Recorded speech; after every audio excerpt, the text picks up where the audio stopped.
Perjuangan para relawan caleg Partai Nasdem Azwar Anas caleg DPRD Kabupaten Bogor Dapil 4 nomor urut 2 terus belusukan dan sosialisasi hingga simulasi pencoblosan 9 hari lagi pesta demokrasi akan dimulai, terutama pertarungan dalam pileg salah satunya di Dapil 4 Kabupaten Bogor.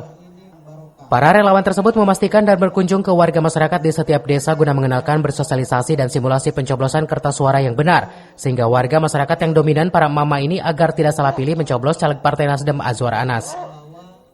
Gerakan kita ya semakin masif, alhamdulillah kita sudah terbentuknya para relawan itu di setiap desa. Kita sudah terbentuk dan beberapa gerakan pengabdian, gerakan sosialisasi ataupun media-media lainnya itu sudah kita maksimalkan. Ya mudah-mudahan ikhtiar kita maksimalkan. Ya semoga ini menjadi harapan bagi kita semua ke depan. Dapil 4 yang meliputi Kecamatan Dramaga, Ciampea, Cibung Bulang, Tenjolaya, dan Pamijahan, tim dan relawan Azwar Anas telah menyatakan suara tertinggi di Kecamatan Cibung Bulang dan dipastikan duduk menjadi wakil rakyat DPRD Kabupaten Bogor.